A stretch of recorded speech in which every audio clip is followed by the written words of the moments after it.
Welcome to AlphaISM Radio at EVO Special Part 2. You sound so happy to be saying that. Yeah, I am. I'm just tinkled. I feel like I'm in tinkled on, yeah. Tickled pink, yeah. I don't know why you're tired, dude. It's 11 p.m. there. It's freaking 2 in the morning here. I mean, seriously. Well, okay, let me preface by saying this. Alright. For all the people listening right now, let me give a shout outs to a few people. First of all, Ski Sonic, Keats, all the people that commentated, that knew what they were talking about, Seth Killian, thanks for it. And of course, thanks to the Cannons for throwing EVO as usual. It was really hyped this year, at least the first 2 days was. And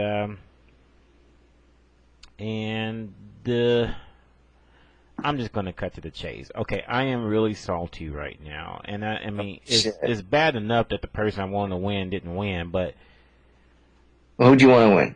I wanted GamerBee to win. Oh. Okay, oh wait, but that's not really why I'm really salty. Because he was in losers, so yeah, you kind of had to be kind of realistic about it, especially with... Well, hold on a minute. I mean, I'm not... Here's the thing. I'm streaming... I am really salty because... You know what? If you're going to get the responsibility, if you're going to be given the responsibility for streaming a tournament as large as Evolution, you really cannot afford too many fuck-ups. Oh, we're doing this thing. All right. Okay, now here is, and people say, well, you didn't pay for it. I would gladly pay for it. I mean, I would gladly pay for it so it does not crack out at the very end of the grand finals. I'm sorry, I really am. You know what? I'm so flustered. I forgot to call in my co-host. Hold on for a second. Yeah, but say, what are you doing? I know I'm not the only one who should be on here. Hold on. Ah, okay. Here we go. Let's see here. Yeah, while we're waiting, it really is worth special mention to talk about, I know you already mentioned the commentators and whatnot, but I think they really did do a fantastic job, especially today. I haven't really said much people about the shitting on Adam Sessler being there and not knowing what he was talking about, that was the point. That was why he was there. He was there to be a color commentator who was trying to glean some knowledge from the guy who knew more, which but you do that. But you don't do that. Stuff. It's obvious. You don't do that though. I mean, because he is not. The commentator is not supposed to be sitting there asking questions. I mean, about basic things about the game. I mean, really, that's not what I envision when I want to. I'm willing to have two people that know everything about a lot of things about the game. And yes, they can touch on the basic stuff because of the viewers, but they should not be asking basic questions. I mean, and he wasn't really adding anything to the commentator. I mean, period. He wasn't really adding anything. I could have done a better job than that, and I'm a shitty commentator. Yes, you would. No. All right. It's the main issue was that he wasn't as knowledgeable as he should have been, which is understandable, I suppose. But when you come into the issue with having multiple knowledgeable commentators with this sort of thing, they'll talk over each other, and if they're not as well versed in audio production of any kind, they'll start kind of getting flustered, like Seth was. Keats was sometimes. Ski was too, a little bit.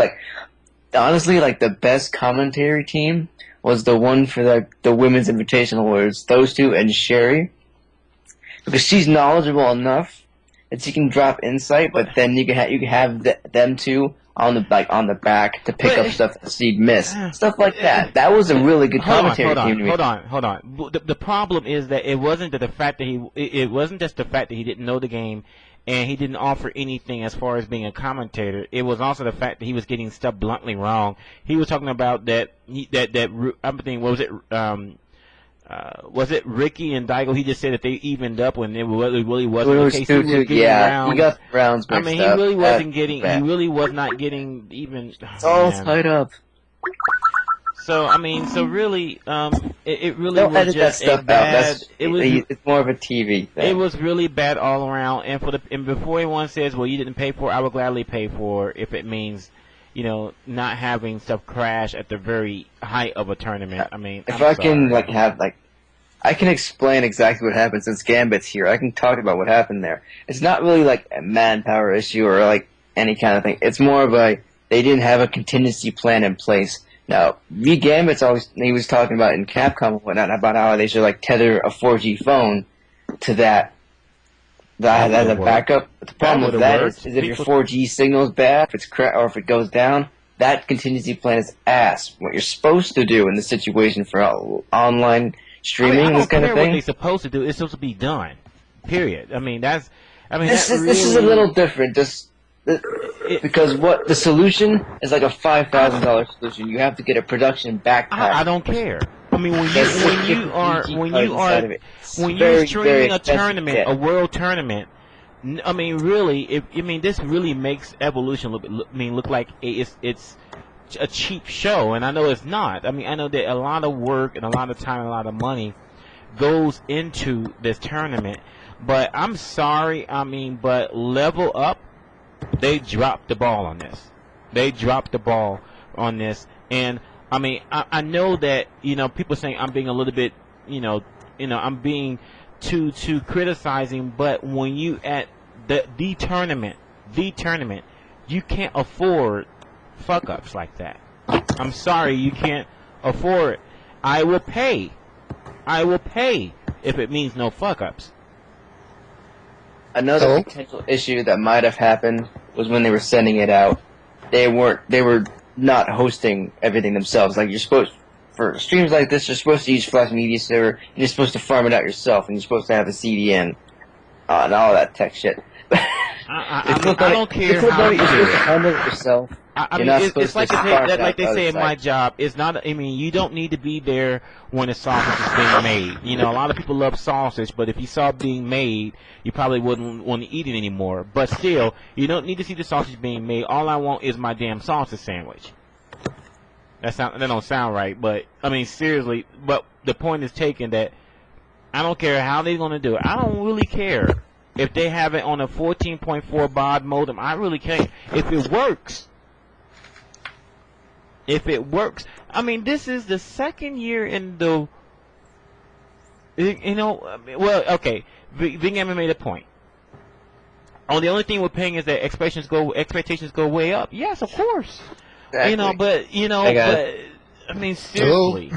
Hey, this is UltraDavid. Hey, what's up, man? I'm sorry, man. I've been so flustered right now. That's why I took 30 minutes before I did the show. I thought I'd calm myself down before I really started the show, but it turns out that it didn't work. And also, Chindogg, fuck off. I don't know why you're here. Oh, thanks, Bronson. I appreciate it.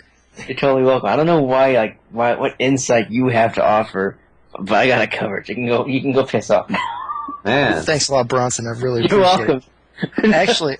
Actually, the only thing I got to say about this is, especially I've been moderating the freaking stream chat for the past weekend, and it's been absolute hell. Everybody bitches about everything, but you got to realize that this was a free stream, and it's all based on hotel internet. Yeah, you could have possibly hooked up a 4G phone, but now that you've got G4 on there, hold on, let me finish.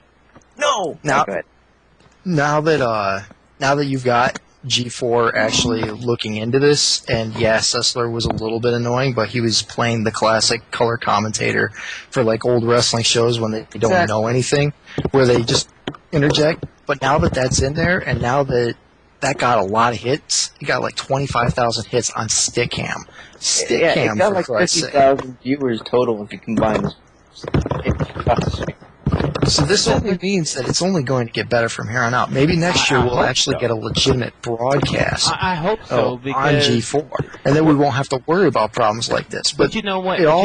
Going back to your point earlier about it's a free stream. Like I said, I didn't say it was free. Don't put words in my mouth. No. The stream is free. But I tell people that I will gladly pay for a stream with no fuck ups. It's cool if you want to pay for that, but at the same time, you also got to find the infrastructure to be able to do it. And these hotels, these venues, do not have the infrastructure to be running absolutely not. This kind of stream. Shared cable. All right. So the stream, it sucked that it cut out, but that's not even my major complaint with it. My complaint is that the commentator was horrible. It was terrible. Well, you know, And he it was was frankly, I think, kind of inexcusable. Like Yeah, he was there in order to bring in G4. Fine, I understand that. But if you were to put in at least a third commentator who knew what the fuck he was talking about, I think it would make it a little bit more reasonable. Well, I think that's why they brought Justin in, but Justin just wasn't talking. That didn't make much sense to me whatsoever.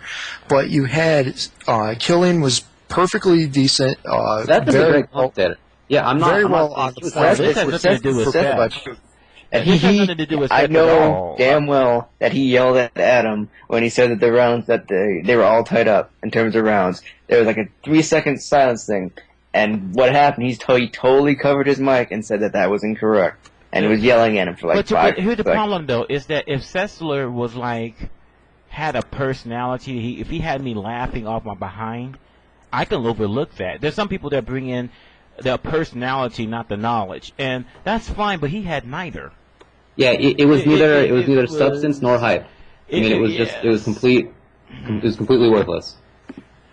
As I I was really kept telling, disappointed, I gotta say. as I kept telling everybody on the stream, yeah, Sessler was bad, but in certain spots he was able to fill dead air, which was fine. And at the same time, you got to also think of it this way. Because Sessler's on there, because of that, you're getting your G4 coverage. That means more mainstream people are going to be looking at this. You're going to have a legitimate broadcasting opportunities, and that means much more scrubs, much more new people, filling your pockets for tournaments, filling Right, your pockets I mean, you're- with these web Yeah, space. it's not just like a You're segment. absolutely right like about before. the value of bringing in G4. I totally agree with that. But anybody could have filled that That's how space. SRK operates. Like, if it's not to their specific requirements, they'll piss on it. But you know, No, what? look, But if you want to bring in somebody to handle the casual crowd, I think that's okay. I understand that. But I think that you could have brought in somebody who knew even basic things about the game, like the fact that we go on games instead of rounds. I mean, the dude thought that players were tied because they had an equal number of rounds. Right. And you could have a third guy in there to help fill the space. I mean, towards the end of it, or for pretty big stretches, Seth was doing 85% of the talking. And I gotta think that that's at least in part because Seth realized that Sessler was adding nothing, and that in order for the stream to be reasonable, Seth would just have to take it over. But the Yeah, you issue also with gotta- that's actually the role that Sessler's supposed to play in terms of that arrangement. okay, I want to say one thing right quick, and that is, okay, Chindogg, you made a fair point, you know, and thank you for bringing the bright side of the situation, because okay, I mean, if G4 really does help with the exposure to the community, I'm all for that. And if the price to pay for that is to bring in a guy that absolutely has no personality or knowledge, then so be it. It's just that you know, I wish that I hope that next year that maybe some further improvements can be made, and I mean, I know what they're saying. I know what some of you guys are saying about the hotel internet may not be up to snuff and whatnot. Although this is Caesar's Palace, it's not a 2-star hotel with roaches. Still shared internet, doesn't matter. Everybody was saying that the internet sucked, even in hotel rooms. And I've got one more point to make about G4. As bad as Sessler was, it could have been Kevin Pereira or Olivia Munn. Just keep that in mind, guys. Okay. It could have been that. It could have been a lot worse. Yeah, I mean, It could have been had no Kevin stream. Pereira cracking jokes, or Olivia Munn talking about guys' circumcisions having absolutely nothing to do with the game, and then constantly talking over everybody under this. So, you know, Totally. as But, far I mean, as far as I see it, Sessler is perfectly good consolation for me. Well, the no, look, circumcision stuff will it's make me Super laugh. Bowl, and you need to have somebody who's good at what he does. Like, for there to be worse options doesn't console me. It's the best. It's the biggest tournament of the year, and it needs to be done well. To counter that, Madden does the Super Bowl almost every year, and he's absolutely terrible. So, What are you talking Madden about? is a guy who has a big following. He doesn't point out interesting things very often, but he at least has charisma. I don't think that this guy has any of that. He's had a show for like 8 years with a very sizable audience in the particular niche that we're looking for. So that's actually a pretty fair assessment. It's plus Madden had knowledge, and on top of that, he also had the credence because of the Super Bowls he's won. So, I still will say that it definitely could be improved upon. I mean, of course, hindsight is 20/20, but I'm really surprised that they did not have a contingency plan in place for something like this, because what happened is the worst thing that could happen during a stream, as far as the stream just cutting out on the grand finals, and I don't know. I don't know. I'm not, going to throw out any names besides the commentator. I mean, I'm not going to throw out any names of whose fault was exactly, but all I can say is that since Level Up was primarily in charge, I'm sure there's other people in charge. I'm just saying that it did not meet my expectations, and blame was it's all his fault. Bam. I mean, you guys, you got to realize though, you're only as good as your options and contingency plans and everything. I mean, yeah, it's EVO, but at the same time, we're looked down upon by everybody. If we were World Poker Tour, I'm sure we would have had 3 or 4 or 5 dedicated internet lines. Dedicated. They would have shut down all the internet. They would have taken the internet off the freaking block if they could, just to have that up, because that is considered mainstream. We are still pushing through that, where we're still looked at as these little kids that are still playing video games. But now that hype is building, now that we're getting mainstream, I'm expecting much better things come next year. I mean, we're in fucking Japan next year. We have EVO Japan coming. It's 2 months. It's this year. This year, look at what we've done in the matter of what, 2 years. I am. That's going to be the next part of our conversation is doing up there, because he said a whole lot of stuff. Oh, wait, can I just say on Potato Head's Twitter, he says that the reason that the stream crashed was actually not the internet. The computer crashed at the most unfortunate time. That's false. That's incorrect. It was not a hardware error. You don't think so?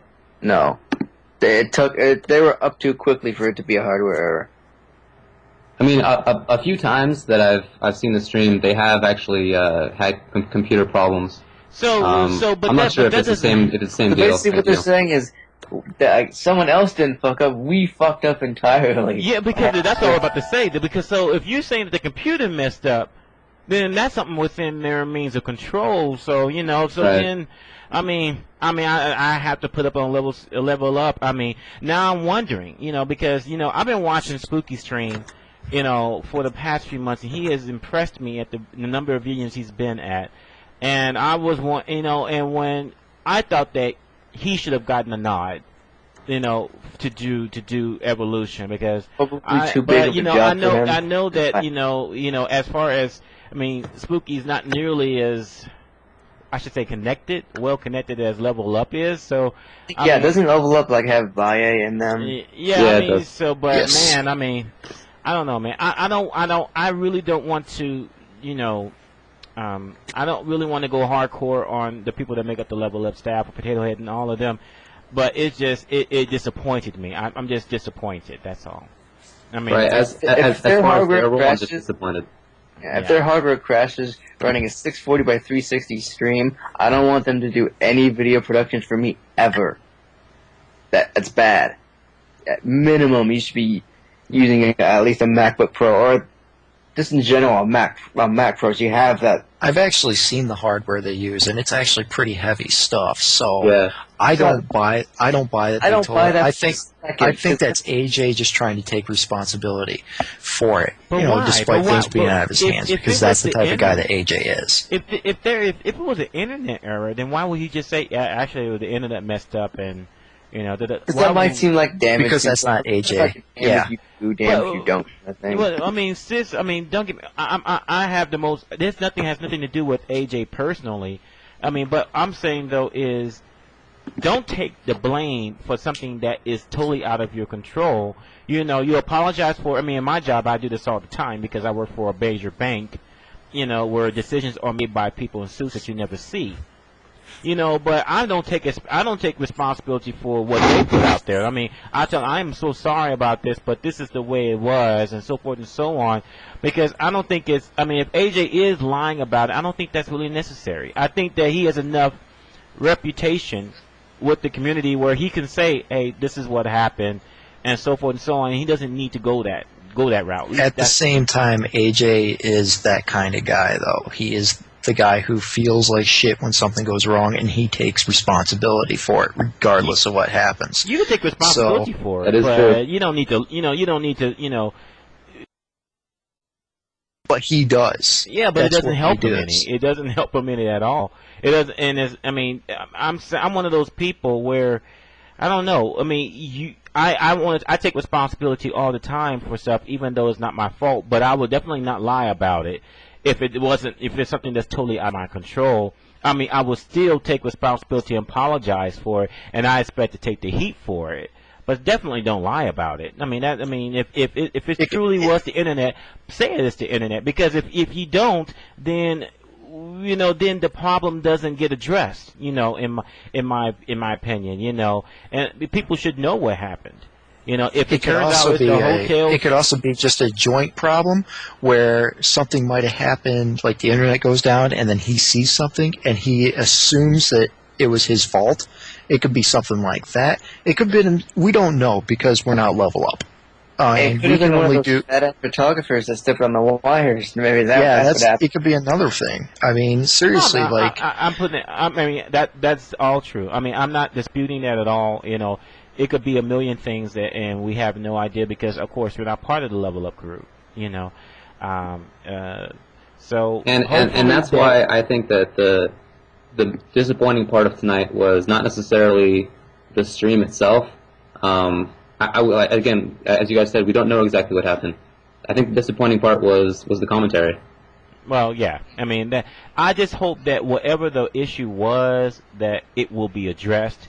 And I'm confident it will be because, I think the stream was still a lot better than it was last year for Evolution.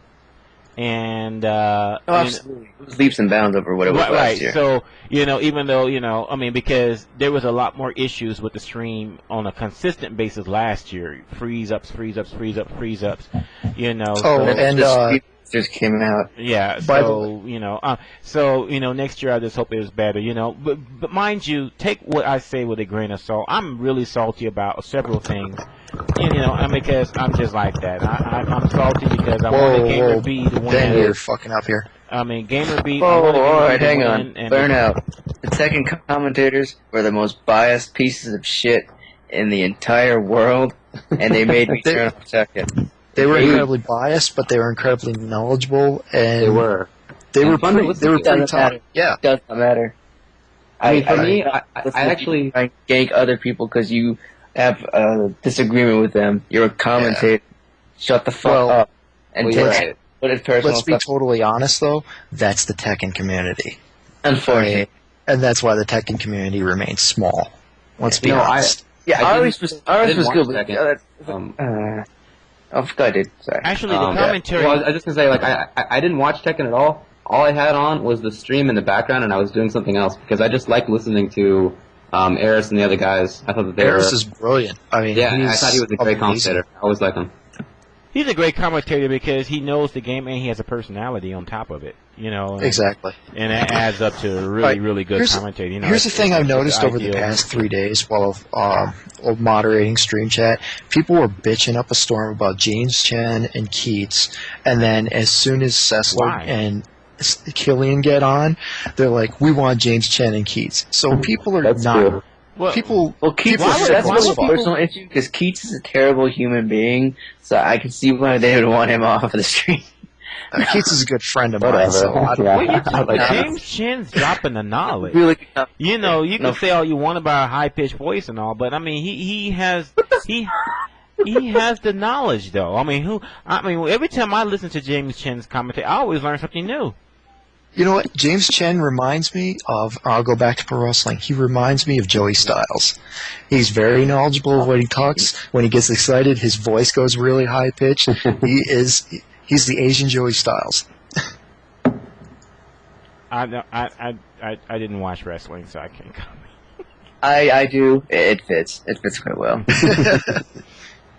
So we should really talk about Evolution in Japan. I'm sure there will be more details coming up shortly. But before we get into that, let me ask you guys this question. What was Ono trying to say that he couldn't say? I'm thinking CVS3. Either CVS3 or Darkstalkers. He was right. Towing a line there that he really didn't want to. Okay, I'm gonna link the picture that I was looking up on Ono's Twitter because he mentioned a Twitter from a couple days ago. Let me see if I can find that picture again. Let's see. Wouldn't it like picked up his Blanca on the Namco producer's shoulders? Also, they wouldn't be doing that back and forth thing unless something was up. So yeah. What was so the you whole think thing like about Capcom versus Namco? Here we go. That would let be me show the you. weirdest thing I've ever heard. It'd be very strange. Yeah. It's entirely feasible. Okay, right. I just linked it. I just linked it in the AlphaISM Radio IRC channel. Go ahead and take a look at that. Now, to me, that looks like either Ryu or Kyo. I am putting the link in the stream chat on Ustream. Okay, I can do that too. Oh, it says link removed. Oh gosh, I don't use this. Yeah. Well, allow link. Yeah, that's what I want. Okay. Yeah, it looks like Ryu. It could also look like Kyo as well. Just by how the bandana comes down and how the face is. Yeah, the long eyebrows too, but you know it's Ono's style, so he can do whatever the fuck he wants. It looks like concept art for like the new visual style for the trailers. But maybe like there's a next edition of Super. Yeah, I mean it looks very easy. I don't think it's gonna be another Super. I mean, he flat out said that this was going to be a game that everybody is going to want to buy. And if everybody already owns Super, why the fuck would you want to buy it? Darkstalkers, that's the thing. Yeah, let's be honest. I don't think Darkstalkers is the fucking truth, but it's a cult game. Yeah, that's what I was saying. That on Darkstalkers, I don't know about everybody wanting to buy. I mean, it's got to be some. It's got to be a game where SK3 wouldn't do either. Like that's not the game that everyone would want to buy. And what about Blanca sitting there on the control pad? Blanca is everywhere. That's his thing. That's his thing. No. It's because Ono loves Blanca. It's like his second favorite character. He has Blanca in every single picture he has on his Twitter. His Twitter page is his Twitter logo is Blanca. When I went to Comic-Con last year, people were constantly bringing Blanca's stuff for him to sign, and he loved it. So, yeah, it's just... Who's that typing? He has a thing for Blanca. Ben, you've got hold on. Whoever's typing right now, that's really, really loud. Yeah, Ultra, it's you! It's me? What? Yeah. Am I screwing it up? You type like I typed. That's typing? Jesus Christ. I was gonna... man, it's going to be interesting, though. I will say this. His most interesting comment, in my view, was when he said that, when he talked about Arcade Super Street Fighter 4, but he can't say much more about it. I'm like, so obviously, this is not just going to be the Super that we have, putting it into an arcade. They're going to add shit. They're going to add characters. There's got to be something more to it, and it's going to be added to, and if so, it's going to probably be Armika, Rolento, and then probably Elena. Is going to be the third. That's actually my picks. Good job. I've heard a lot of people mention Karen as well. Karen as well, yes. Personally, I would like to have Eagle, but you know. Personally, I'd like to have 12. You know what's going to do it. You know what? I actually am more interested in the changing to the existing cast than I am in the new characters they'll put in. Because now we're wondering, are they going to put Makoto back how she was in the beta builds of Super Street Fighter 4, where she was wrecking the entire cast? I mean, here's the thing. Please don't do that. I don't need to see no man freaking beat up people. I really like Makoto. Unfortunately, she has no answer for a lot of things. Tragic and I were actually talking about Makoto, and we both agree that if EX Carcassa had middle Carcassa power range, and if EX Hayate could go through fireballs, she'd be perfect. Interesting. Interesting. That's where we basically agreed on that. Now, Adon, fuck all you Adon haters. I mean, me, Guy, and Via were the only Adon guys when this game came out in April. We were like, Adon is going to be the absolute shit, and everybody's like, oh, he's total garbage. There's nothing comes out. Adon will light your ass up real fast. Do you still think that now, after having seen GamerBee in the top 8? I think GamerBee is just the beginning. I think he can. Because you know what, I think he can do so much. He sparked it. He definitely sparked it. But this is the first Adon. thinking Adon I've seen.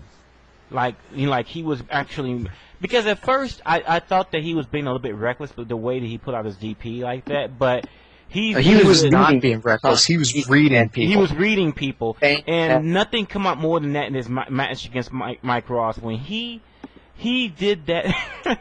When he did five times in a row, I think. That DP 3 times in a row. Yeah, V Gambit also brings up a really good point. The Jaguar kick. It's not the DP that's the dangerous part. It's the Jaguar kick because you get frame advantage off of the damage after the Jaguar kick. He's safe. I mean, if you Jaguar kick and block, you got, I think it's -2. So if he jumps, he can DPs. If not, he can do jabs into a DP or go into another combo. He also has that ridiculous fake cross up. Deceptive. I like that. I like that cross up he has, and his throw range has to be in at least. It's one of the best. Yeah. Yeah, one of the best with the rows and it's a deceptive throw because if you look at it, if you look at the whiff throw animation, it looks almost exactly like his standing fierce punch. So people can back off on that pretty easily. What else was I going to say? I also really liked his option selecting against Mike Ross. Like there was a period where he hit 2 or 3 option select dragon punches, meaty option select dragon punches in a row, and it was like Mike was testing him. Like he wasn't sure that GamerBee would keep doing the option select. After a while, obviously Mike stopped doing it, and that's why I think he got thrown so many times. Is he knew that GamerBee was covering his ass in these different ways. And when you look, also another thing, didn't mean to interrupt you, but another thing you also got to look at is his combo ability is actually pretty simple. It's not like really ridiculous, like stupid jab, short, medium. No, it's just 3 jabs and DP. It's 2 jabs and DP. It's 2 shorts, a jab, and DP. It's real simple stuff that if you can get your jab links just fine, that DP comes out because the short DP goes almost completely horizontal. So you could stretch out your range with 3 jabs and then do a horizontal DP and get full damage off of that. Adon has so many tools. It's beautiful to watch. It doesn't hit certain characters, but for the majority it does. I mean, especially the majority of the dangerous characters that a lot of people are worried about. I mean, Adon has a little bit of a learning curve because he's not brain dead. He's not Balrog. But he has so much potential, and his overheads are... EX Jaguar kick comes out so fast, hits overhead, really nasty, puts somebody on the ground. The only thing that's really bad with him is his Jaguar Tooth. But when you catch somebody on surprise with that, you get so much advantage on Jaguar Tooth because you can launch the guy off of it into super. You can, into Ultra. You can dash up. I mean, you don't get this stuff normally, but this is what you can do off of one stupid move that you can could throw out if they're not waiting for it. Just don't throw it out every time like every online scrub I've ever seen do. And as for GamerBee himself, I thought that he, after the first day, I was not actually that impressed. I thought that he was going random, and I didn't like that. But after having seen him go all the way through, especially the tournament last night, the High Rollers tournament that he won. The salty sweet thingy? Yeah. The salty sweet thing. You guys are right. It wasn't just random. He really was reading people very well. I thought that was really impressive. You know what? I want a real similar style in terms of that's their thing. They just download people. And Download, yep. I wanted GamerBee versus Daigo. So I don't care if Daigo beat him 3-0. I think everyone wanted that. So Mike Ross because you know I like Mike Ross as a person, but I really wanted to see GamerBee play. Yeah, just I have an unnecessary hatred for Mike Ross now. No, but you know the reason why I say GamerBee is because even though that Daigo put GamerBee in the losers, it was sort of a perfect storm because you learn more from losing than you do from winning, and he had a night to sleep on it. And a night to, and to understand what went right, what went wrong, and I really did. I was really rooting for him. I knew that it was a long shot that he would beat Daigo, but I'm like, I wanted to see how close can he make it. Can he make it as close as it was between Justin and Daigo last year? I would have been happy with that, even him losing. I would have been happy with that. I'm like, and especially an unknown character, an unknown player, coming in with a character that no one predicted would ever be in the top 4. In a 1,700-man tournament, it would have been just great. Even with him losing, it would still been. You see, that's also the most exciting part about this. Everybody was thinking, not more than 2 months ago, Ibuki, Dudley, Cody, Guy maybe, never Adon, and never Hakan. I mean, but the thing is, even though Hakan didn't show up really in this tournament, the one guy that did play it almost took out Infiltration, and Infiltration made it to top 8. Right. I mean, a Hakan player. I mean, what kind of potential does Hakan have? I mean, we got UltraDavid. Hakan's got a lot of potential. What do you mean? What do you expect? The game has only been out 10 weeks. I mean, there's going to be a lot to learn. So really, I wasn't expecting to see a whole lot of new characters, and it's really next year that I'm really looking forward to, because now when we actually have a time to really sit down and dissect the game, I mean, you really can't expect the world in 10 weeks, and I mean, so I'm even looking forward to this evolution coming up in 10 weeks. In Japan, because now they'll get even more time to really flesh out the character specialists. And now we have to invade their turf and try and take back what... Right, yeah. Exactly. USA. I hope GamerBee is there. Maybe Japan will fly him there, because I think a lot of people... GamerBee is their secret agent. What I love is... I think the major thing that I love about EVO Japan and why I think it's going to be incredibly huge is the fact that GodsGarden has taken part of it. I mean, if we did not have that kind of sponsorship, we would be considered just like when UFC took over Pride. A bunch of guys trying to step in on our turf, and we don't want to deal with that. Right. And that's why they killed it immediately, because they didn't want to deal with it. They didn't want to deal with stuff in Japan. So they ganked it, got the tape library, got the contracts, got out. That's it. And you know what? In a way, the announcement about Evolution Japan makes it a little bit easier to bear what happened tonight, because it's really not over. It's not over yet. It's like so we might. Yeah, this book ain't over. I mean, we're not even close to the end yet. I mean, no. I mean, so in a way, that really makes it just that more exciting, because we're going to see a whole lot of runbacks. It's going to be really interesting, because a lot of people. Because, let's not forget, Tokido, which I thought was going to be in the top 3 or 4, he didn't make it he didn't make it as far as I thought he would, and I'm like, okay, well, is he going to try to run it back, and then, of course, some of the players that didn't make it into top 8, but they should be acknowledged just the same, because they want to measure themselves, in a sense, getting out of a 128-man pool, so, you can't sleep on them, there's always someone's going home, and each day, brings different results, So. It's really funny that you mentioned Tokido, because Tokido was quoted something incredibly vital that I don't think anybody really caught. Tokido flat out said that, in his opinion, the United States and Japan are equals now. Wow. That's good to hear. That doesn't really surprise me.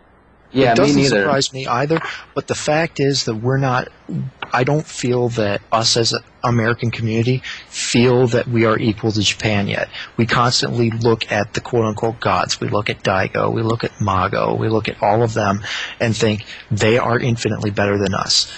We are as good, if not better. We just can't psych ourselves out. We just can't psych ourselves out. This is really what I give. That's the thing that some people weren't talking about with GamerBee versus Wong.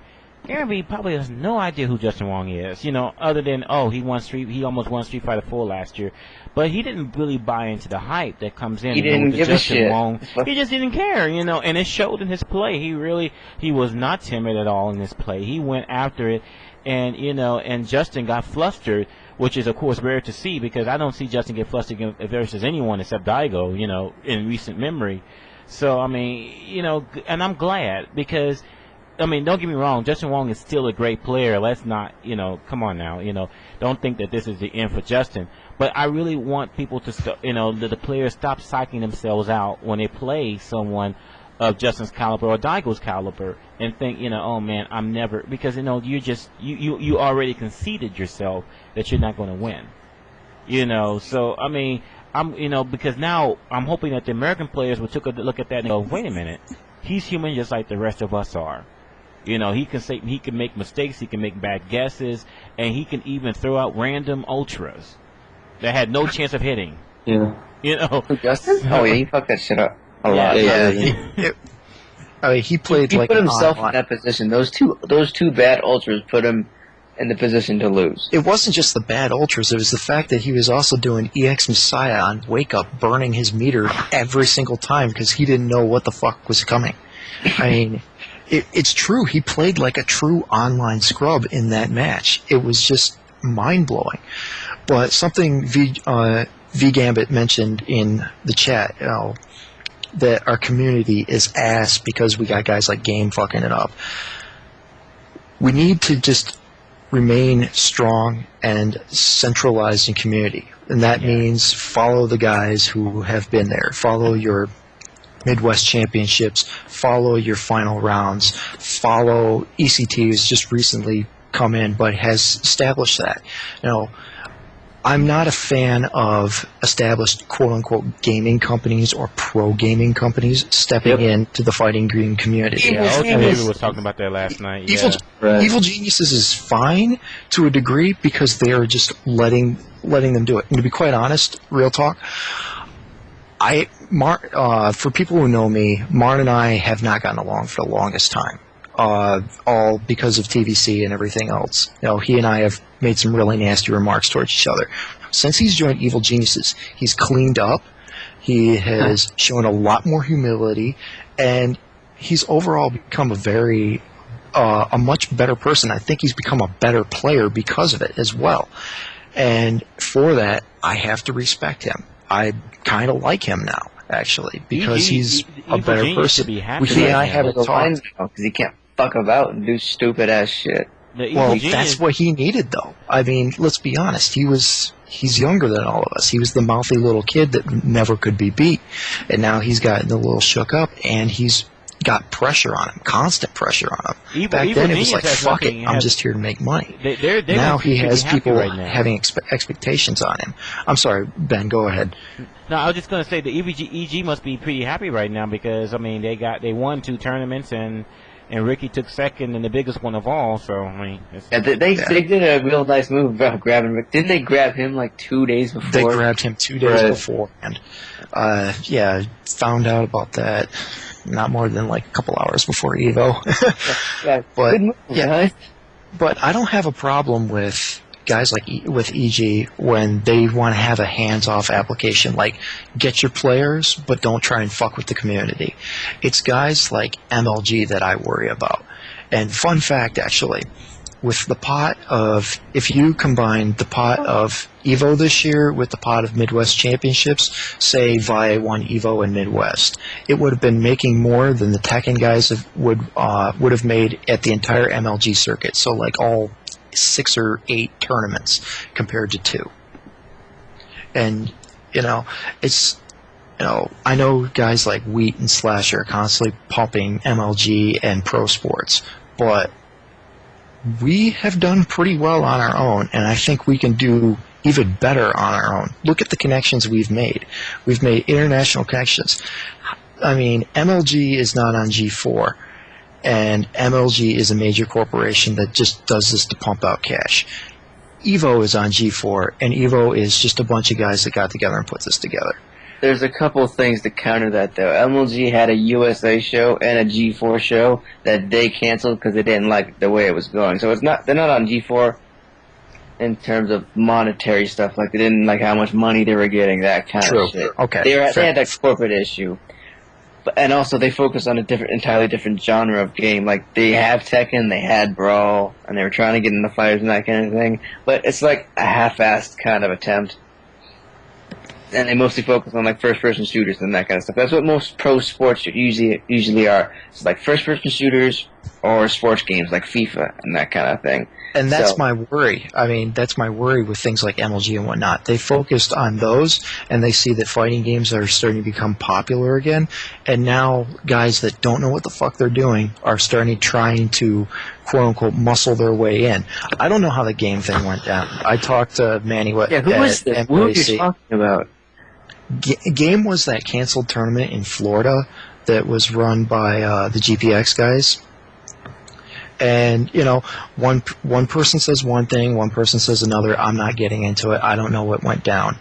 But shit went down. That's what happened. Shit went down, basically. And Manny blamed MLG for it. MLG said otherwise. There were other things involved. But even the fact that Manny mentioned MLG makes me just a tad bit worried that the fact that a bunch of guys would try to muscle in on our community tournaments as well. There's a question in this the chat. happened before. This happened like 5 years ago. Hold on. We're getting a bit off. It happens every time, but it becomes more and more prevalent the more popular we get and the more money we bring in. Okay. And that's the fear. There's a question in the chat room. This is that anyone says anyone do any okay.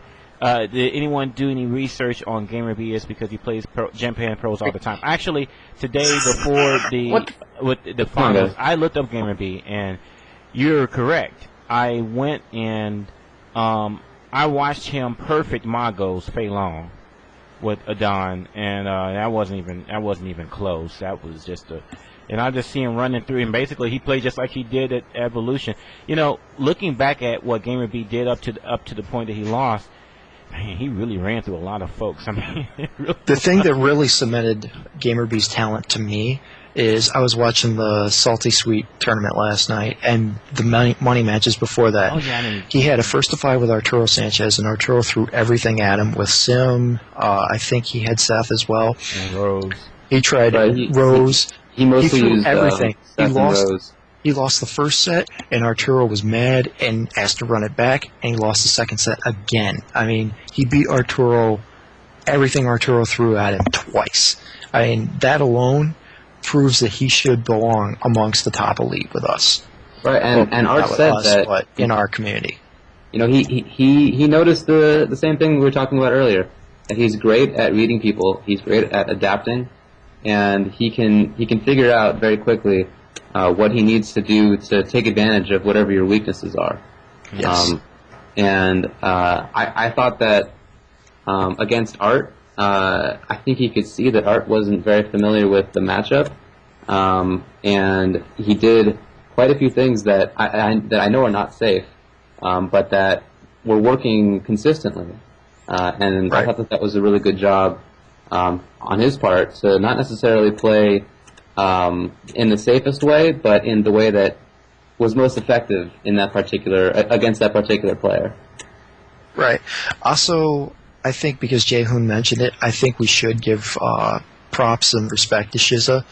I'm not totally familiar. I've only seen him on a couple of Wednesday night fight stuff, but Shiza came out and played his balls off and was just absolutely amazing with Chun. I mean, I've not seen a Chun player that well, especially playing a pad Chun. The stuff he was doing was really hard to do on a pad. Well, I mean, we talked about that last night. Yeah, we talked about that last night. I think we need to stop mentioning the fact that he plays on pad. Yeah. I think it's irrelevant. Yeah, because honestly. You know what? It's almost the same. I know this is a strange comparison, but it's like mentioning a person's race. You know, if this was 50 years ago, and I was like, yeah, that black man, sit there. And he went very far. He'd be like, well, what does that have to do with anything? So, Fair enough. Yeah, so. We should just really focus on his talent and what he has did, because remember, the top 8, they are all winners. The top 32 are all winners. But when you look at what they've gone through to get to that point, all of them need to be congratulated, because they're all of the elite class to go through 1,700 people to get to that top 32. And I'm very stoked about it, and I'm glad that we have such international interests in Street Fighter 4. Speaking of elites, like for months now, I've thought that Shiza has been the best Chun-Li in the country, and I think that's it's not like a view that I've had. I mean, I think it's pretty well consensus.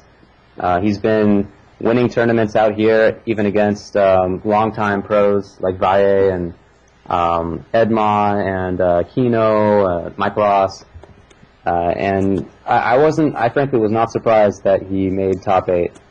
I think that he was one of the 15 to 20 people who I would have said beforehand, I think these are the people who could make top 8 reasonably. Very nice. Also, with Justin Wong scoring in 9th place, that only proves that the game has gotten better. And he needs to step it up himself if he wants to stay on top. I'm not saying that he's done for at all, but he can't chill anymore. He's got to bring his game up, because everybody else is getting better around him.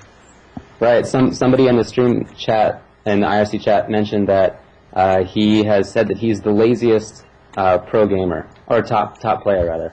And I mean that is true. He actually plays pretty rarely out here. And I think you can see what the result of that was.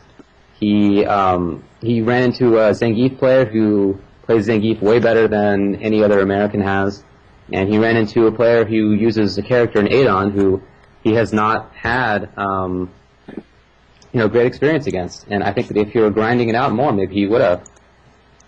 And let's talk about something else. Let me give props out to Alex Valle, because he had 2 of his apprentices that did very, very well. Alpha Legends and Shiza. And, I mean, there are a lot of you out there that know how to play the game very, very well. I'm not one of them. Just like Yoda said, pass on what you've learned. I don't like that whole mentality of keeping people in the dark. So, even if you tell them everything, you still got to be able to put it in. You still got to put it in place. You still got to do it. You got to do it right. So, I mean, knowledge. There's a difference between knowledge and wisdom. There's a lot of people that have the knowledge but does not have wisdom, which is the application of knowledge in the right circumstances. So, just like some commentators, they have that insight, but they can't put it out in battle themselves, though. So, I mean, if you're one of those people out there that plays highly in contests such as these, pass it on. That's only going to make the community stronger. Really, I'm serious about that. No more just keeping it. I'm going to hold off on that until evolution. Come on now. Because once you pull off once, that's it anyway. Everyone has seen it on the big screen. I mean, so, let's I think that what Chindogg was talking about is so right, that we are a community. This is our time to shine, right? Because we've been waiting for this for a decade, and it's finally here. We got Street Fighter 4. We got not just Street Fighter 4, Super Street Fighter 4, and we got the world's attention, because we're seeing more than just your U.S. versus Japan. It's U.S. versus Taiwan versus Korea versus France versus Japan versus Australia. Versus Britain. Versus Britain, and the list goes on. I mean, so let's not stop that. I mean, let's keep it on. Let's keep on it. I'm glad. The one thing that I'm really glad about is that the audience there at Evolution was phenomenal, because I'm hoping that the people that were in Caesar's Palace that were walking around probably would have peeked their head in and like, what the heck is all of that commotion about? And maybe the right person will peek their head in, because Caesar's Palace You know, there's a lot of high rollers that go in Caesar's Palace, obviously. Maybe you don't know. You just don't know who might peek their head in and says, what's going on here? Well, that's just how it's growing. I mean, like at Midwest Championships, I was with Keats right as we were packing up. We were talking to management of the hotel we were at, and they were blown away. I mean, we had a fairly nice place, a nice area, but it was still kind of small, and it was packed to the brim. And they loved every second of us being there. So next year, they I can't really talk about full things, but they mentioned maybe giving us the place a floor above it, which is like 4 times the space with all the extra rooms and everything like that, and even allowing a full-time bar, like a bar in the rooms and in the rooms. So all time. That will only end in disaster. Well, it depends. Well, there was a bar that was literally across from the room, across from the banquet room that Midwest Championships was held at. So you can easily just walk in and out to get a drink and whatnot. You know, it could be bad, it could be good, but the fact is, these hotels, when they see this, explode with joy when they see people coming to their hotel and filling the hell out of it.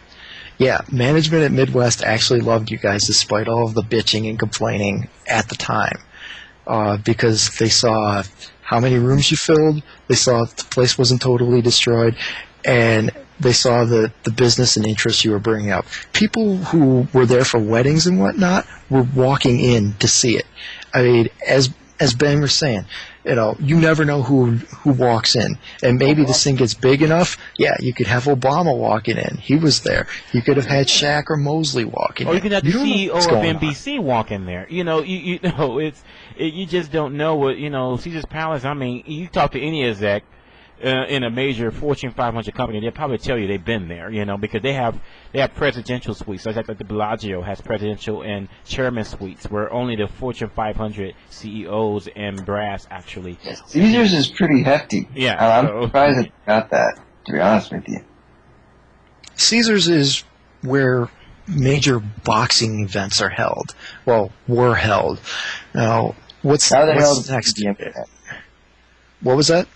Now they're, well, not boxing, but like UFC. They're mostly held at the MGM Grand now. MGM Grand or Mandalay Bay. Mandalay Bay is really big for UFC. But, you know, how much bigger can you get than Caesar's Palace? You really can't, you know. Really, like, when it comes to Vegas and Vegas history, there's, like, 2 things you need to think of. Wayne Newton and Caesar's Palace. And that's what it is. The thing's better on a short fucking list, and for the most part, they include multiple locations. So, yes, like that's really only the most logical expansion they could do, because you don't only get bigger than Caesars in Vegas because they have. Well, unless Kalishan was on the stream, and then he could probably rattle off like 10 strip clubs, but still.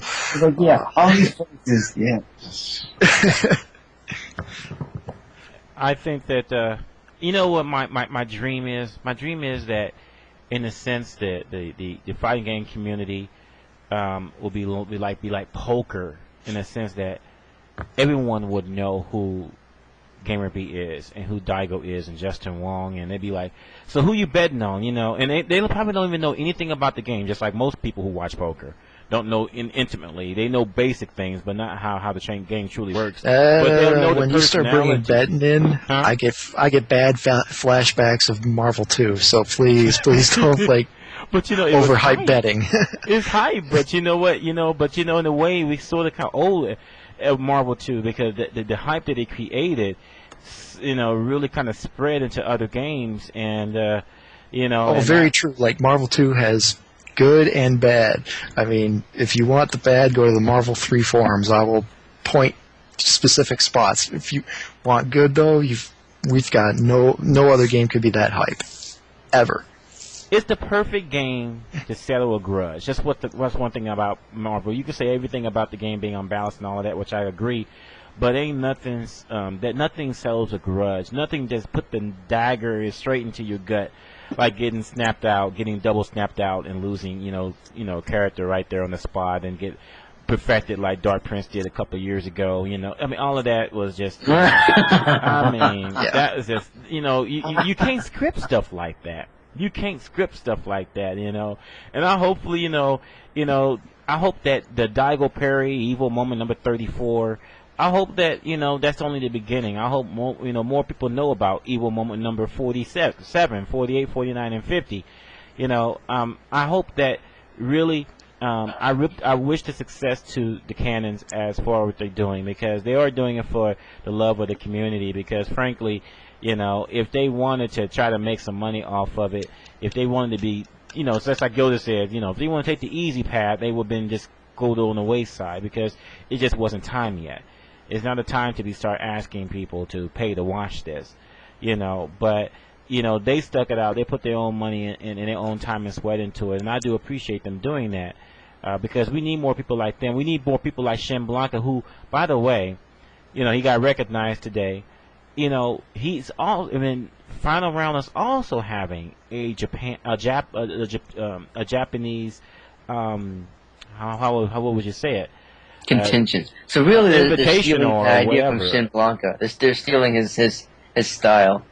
Which is fine, because I totally don't support Shin Blanca in anything that he does ever. And it would make me very happy to have him fail at everything. But Final Rounds to keep going. Just him failing would be great. Oh, man, that's cool. Wow. But actually, since we mentioned Marvel, since we had the exhibition today, what do you guys think about Marvel 3? Pretty. It's definitely pretty. I thought that the gameplay was kind of interesting looking. Like, they made some interesting gameplay choices that I don't know if people even really recognize for the most part. But if you noticed, combos do not kill if you start them before 0% unless you finish it with a super, which I thought was like a really interesting game mechanic. From what I was told, that's supposed to be what happens is the combo pixels, like the scaling goes all the way down, so the pixels actually stretch out a lot at 0 to add a little bit of a comeback. They might change that up around, but for those who think Marvel 3 looks slow, it's just because that Marvel 2 had horrible animations. So, I thought Marvel 3 looked absolutely amazing. I mean, I played both Marvel 2 and TVC. I'm a big TVC proponent as well. And it looks like a fantastic hybrid of both. Yeah. Just beautiful game. It is a beautiful game, and, for the people out there that have problems with Marvel 3, keep in mind, this is an early beta. The game was only about half done, 50% right? complete. I bet if you saw Marvel 2 at 50% complete, you'd probably be scratching your head too. What are you talking about, dude? That game was never finished. I mean, but seriously though, people are like, man, it's going to be like TVC. So what? But you know what? There's already noticeable difference. I mean, there's no Mega Crusher, and there's no Mega Crush in Marvel 3. Someone was mentioning that earlier, and that little switcheroo that happens in the air that you can, but that's only if they decide to switch out the character. So the combo itself actually can't be broken. It's only if they actually try to do the exchange and you guess right, then you can break it. But if you guess wrong, then you will get reset and you will eat more damage. Your ass is gonna keep flying high. I mean, seriously though. I mean, a lot of people are not giving the game a fair shake. I mean, people like none of the stuff in Marvel 2 is in Marvel 3. Everything that Usher say, none of the stuff that made Marvel 2 good is in Marvel 3. What are you talking about? DHCs are in the game, Snapbox in the game. That's all Marvel 2. Yeah, no, exactly. I mean, and people keep forgetting about the changes that came from Marvel 1 to Marvel 2.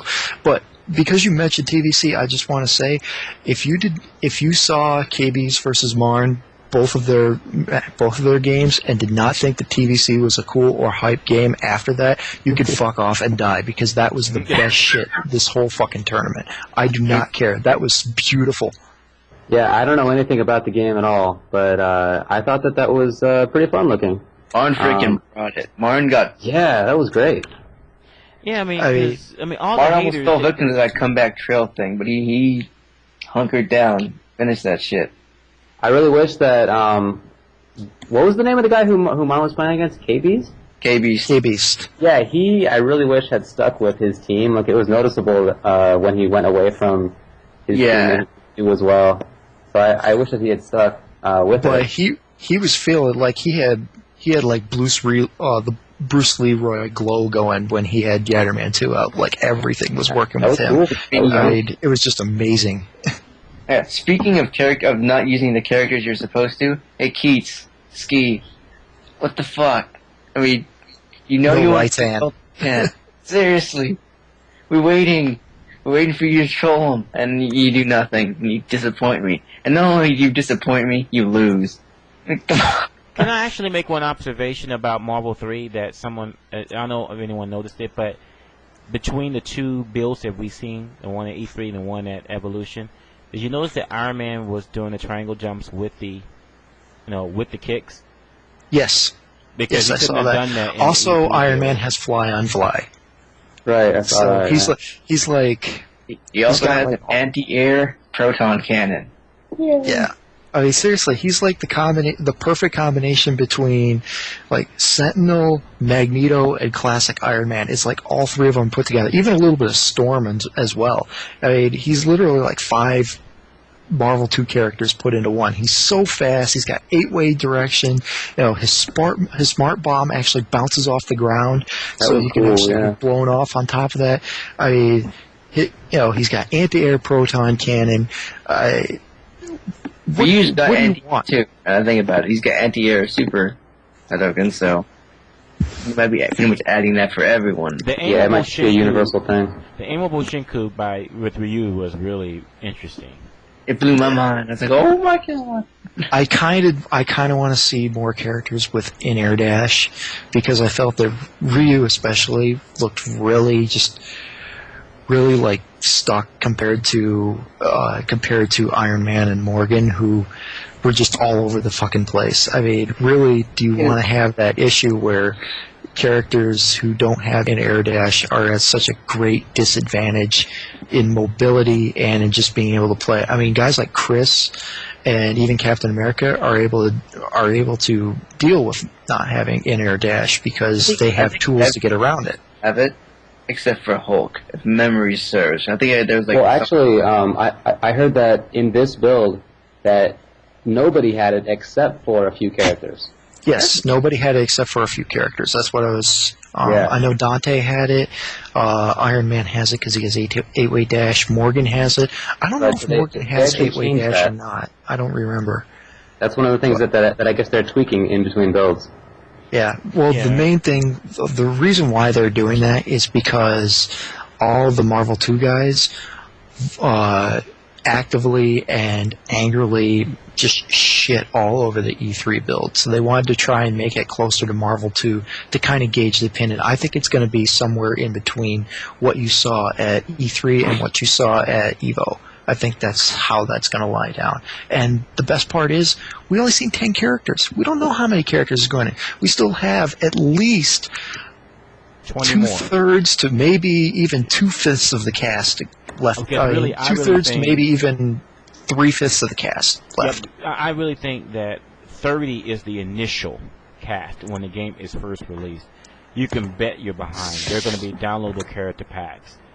I predict 42. I predict 42 on release, and then you'll get to a 56 by after a couple character packs. This just hurts my brain. That's so many characters. Yeah. Yeah, because I mean they give you hints. There's hints. For example, you see the Spider-Man blimp. So okay, obviously Spider-Man is in. You're seeing the Servbots. Okay, so. Servbot or Tronbot. I mean, they're either in there. No one cares about Tronbot. Just put Servbot. Hey, I care about Tronbot. Go fuck yourself. It's all about Servbot. Peel potatoes all day. It's all that matters. Now, fuck all that. The thing that makes me excited though is if you look in the New York background, there's a nice Oscorp sign. I'm looking for Green Goblin. Green Goblin so hard. That would be cool. Man, honestly, like all I want in this game is like Green Goblin, Daredevil, Ghost Rider, Deadpool's already in it, and maybe Silver Surfer. That's all I want. And then for a boss character, I want Galactus. Yeah, I'm just looking for somebody who throws other people. So as soon as they put Zangief in there and, I don't know, presumably some other grappler, I'll be happy. I wouldn't be surprised if you see Hakan in there. I would not be surprised. I would be flabbergasted if Hakan was in there. That'd be fan-fucking-tastic. Yeah, I mean, it would be great. But, dude, yeah, I cannot imagine that happening. What do you think? What do you guys think of Dante? Because he was one of the most anticipated characters in Marvel 3 that actually made it in. Scrub character. Yeah, scrub character. Scrub character. I mean, everything he does is good and stupid easy. I mean, yeah, he looks like a good character with lots of different options. You know, he's this game. Able. Just not in front. Like, he's got Hyper Beam. I guess Chris would be a better comparison, but he doesn't have. Deadpool just throws out everything. So Deadpool's not a scrub character from what I was told, though. Some of his stuff is actually kind of difficult to pull off, and from what I was told that Chris is more like the Cable character. Yeah, right. He's got lots of shotguns, projectiles. Right. But he doesn't have a Hyper Viper, so I don't know. I don't know either. But you know what? That shotgun is so good, just because it does a ridiculous amount of stun. I mean, you could turn from what Keats was telling me, you could do like two shotguns and they dizzy or something like that, or 3 shotguns. Oh, sweet. Oh my god. So there is dizzy. Okay. By the way, doesn't Dante have a brother? Virgil, or is that? Yeah, that's Virgil, isn't it? It'd be I think it's interesting. Virgil. Maybe they could do like, since Dante is so scrub friendly, maybe Virgil could be something, where it's totally different. To be totally honest, fuck Devil May Cry. I mean, it was a fun game and whatnot, but Dante hype is way, way overdone. I mean, like, everybody's going to play this game because everybody wants to play Dante, but we don't need any more for Dante. Honestly, like, let's get some Breath of Fire characters. You know what we need? We need Arthur. We need Phoenix Wright. We need like something. We need beautiful. I know he was in TVC, but we need him back. That shit's great. Every time would be so hot. I would. Every time I talk to Nitsuma at Comic-Con, or every time I bump into him, I always brought up Phoenix Wright, and he always gave that half smile, and it's just like, I don't know. How do you do it? Like, what do you do with Phoenix Wright? Exactly. Like, Frank West does like the Dead Rising thing, but what the fuck do you do with Phoenix Wright? You could like bring in the judge or the jury, and like you could have level 3 be like guilty, something like that. Yeah. No, level 3 would definitely be guilty. Yeah. You could have level 1 be the psychic chains. You can have him be like Captain Commando, where all of his normals are normals, but all of his specials are him calling people in. Like you can have Francesca's Von Karma throwing the whip out. You could have Dick Gumshoe firing a gun or something like that, or falling on the guy or something stupid like that. That'd be awesome. Doing it like Capcom, or doing it like Jill from Marvel 2. Maybe do it that way. I don't know. Or like, it boggles my mind. Because apparently they wanted, like, have you guys heard that story about they wanted to put him in TVC, but if they did the whole objection thing, it would make him too powerful or some shit? Yes, I saw that. Oh, yeah? It was because the Japanese way for objection and the English spelling for objection and the Japanese spelling for objection are two completely different hitbox sizes, because objection in Japanese is actually 4 characters, and then you have objection that goes across. When Nitsuma mentioned that, and I talked to him about it a while ago, I think it was at last year's Comic-Con, I told him, why don't you just add a bunch of exclamation points after the Japanese one, and he just kind of thought about it for a minute, and he was just like, he just had that look of, why the fuck did I not think of that? But by then, time was probably already done for that game. So what about Phoenix from X-Men? I want to. When you remember the cartoon, man, no one can beat that horror. The thing is, Phoenix plays way too much like Rogue. I mean, what the fuck would you do with that? I mean, why don't you just have Rogue? I mean, I don't know. Honestly, I'm so sick and tired of seeing X-Men. Like 95% of Capcom's previous Marvel games are X-Men, and X-Men are great and all, but I'm so sick and tired of motherfucking X-Men. Give me Doctor Strange. Give me some of the crazier ones. Give me Thor. Oh, Thor's gotta be in. Thor. Nitsuma was wearing a Thor shirt when he was being interviewed by the Destructoid guys, and the Destructoid interviewer mentioned it, and he was like, "So, is there any reason why you're wearing a Thor shirt?" And Nitsuma said, "That's very interesting. You mentioned that." And then that was the end of the conversation. So, you know what? By the way, everyone out there, go buy Marvel 3 because, I want Marvel versus DC.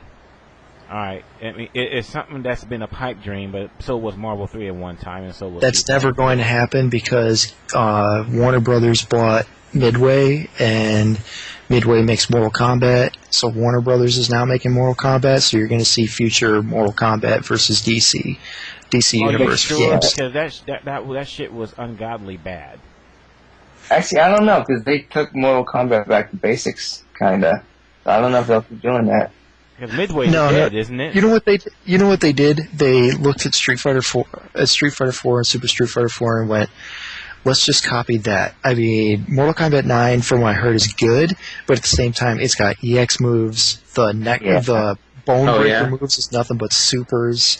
Fatalities are just ultras. I mean, it's Street Fighter 4 with violence. I mean, that's not a bad thing, but let's be honest, he's not going to be incredibly creative. In the game, too much. They've always been showmanship moves. Yeah, and honestly, I've never been a big fan of Mortal Kombat just for the fact that, 1, they never get the balance right, 2, the control options are always fucking weird, and 3, there's just too much dumb shit in it. Friendships are funny, but babalities and animalities and brutalities, those are just dumb. Yeah. I mean, the control and of course, the run and block buttons. Run and block buttons are my number one. Fuck that game. It's so stiff. I just don't like it. So I don't know. I mean, well, seriously, does anyone know? Does Mortal Kombat 9 has a block button, or is it? It does have a block button, but does not have a run button. So you still gotta press a button to block. Yes, you still have to press a button to block. I mean, I've never been a fan of block button ever.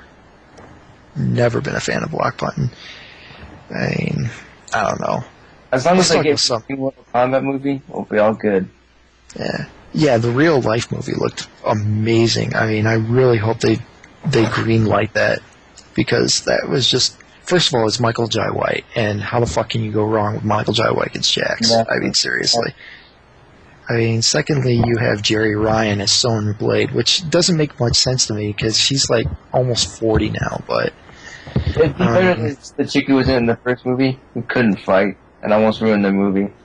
Yeah, so... I didn't like that mini Mortal Kombat movie because it was like they was trying to make Mortal Kombat in the same type of feeling that you were watching Saw, and where everything has a rational explanation. I don't like it. I mean, because it's not Mortal Kombat anymore. Then. Well, apparently the guy who did it, I forgot who did it, and what he did. But from what he told, I think it was Ain't It Cool, or was it Superhero Hype? I don't remember. He said he actually was going to integrate a lot more of the mystical side of things. It's just that he really wanted to combine realism with the mystical. He didn't know, I think he wanted to do the Outworld thing, but he still wanted to do all the crazy mysticism with it. It's just that he just did this short film to basically beg Warner Brothers to do it. So you gotta differentiate Reptile somehow, because he's a fucking clone. Okay. And Baraka can always use some backstory. Who did the first Mortal Kombat? Whoever did the first Mortal Kombat movie, they need to come back. I think that was Paul Van. That was Wes Anderson. Yeah. Because whoever did that, that was spot on. But keep in mind that W.S. Anderson has also done the Resident Evil movies, so yeah. which were made specifically for like a foreign audience. So, They still That's make what Resident the money. Evil movies. First one was good. Everyone after that, fail. they're bilking the franchise. That's fine. Yeah.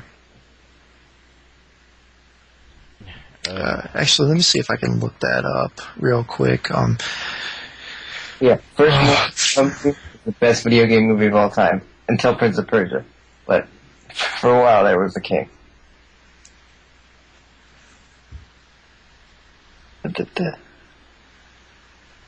Oh, he's done. Alright.